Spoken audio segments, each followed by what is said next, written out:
Qu'est-ce que le royaume? La réponse peut être donnée en 2 ou 3 brèves déclarations. Que devait démontrer le royaume des cieux? Je rejette ce système d'interprétation qui déclare qu'un royaume littéral, terrestre, temporel, avait été alors proposé aux Juifs à cette époque. Je ne le crois pas. Dieu n'était pas satisfait au milieu d'eux, et il n'aurait eu aucune gloire si le royaume avait été remis entre les mains de ce peuple tel qu'il est décrit dans les évangiles. Considérons l'Israël de nos jours, et voyons quelle sorte de royaume cela aurait été entre les mains de ce peuple. Non, je ne partage pas l'interprétation qu'un royaume temporel aurait été présenté à Israël par Jésus à cette époque.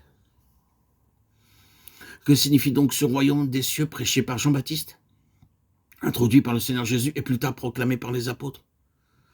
Tout d'abord, le royaume des cieux, c'était une nouvelle vie, tout à fait différente de ce que les hommes connaissaient, cela depuis l'histoire d'Adam. Le Seigneur y a fait allusion lors de sa première référence au royaume, quand parlant à Nicodème du besoin de son âme, il déclare « Si un homme ne naît de nouveau, il ne peut voir le royaume de Dieu, parce que c'est une autre vie qui se manifeste, comme lors d'une naissance. Ce n'est pas la manifestation d'une ancienne vie, ce n'est pas l'énergie d'une vieille vie avec de nouveaux intérêts se détournant de certaines choses pour en saisir d'autres, passant d'un système à un autre.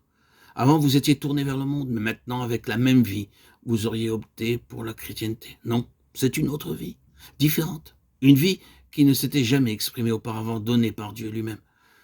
La véritable essence du royaume des cieux, c'est une nature céleste, dans une vie céleste, accordée comme un don tout à fait distinctif. Une autre vie.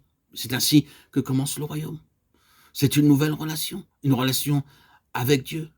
Ce n'est pas que désormais nous nous intéressons à Dieu, que Dieu est devenu l'objet de notre considération parce que nous avons pris parti pour le christianisme. Non, non.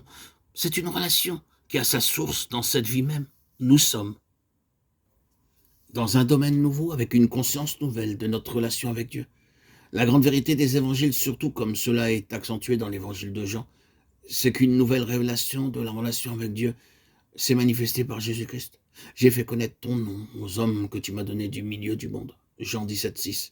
Ce nom de Père, il en parlait souvent et il est représentatif d'une nouvelle relation, non pas dans le sens d'une paternité universelle et générale de Dieu et d'une confrérie d'hommes, mais d'une nouvelle relation spécifique qui est introduite seulement par l'entrée de l'Esprit Saint dans la vie du croyant, par un acte définitif.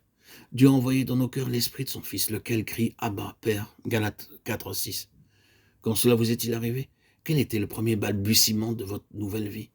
Père, quand nous sommes nés de l'Esprit, il y a eu l'introduction d'une complète et nouvelle relation.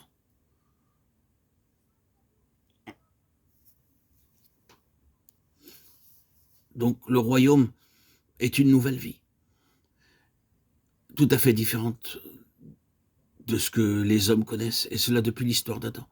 Et c'est une nouvelle révélation, une relation directe avec Dieu, un cœur à cœur.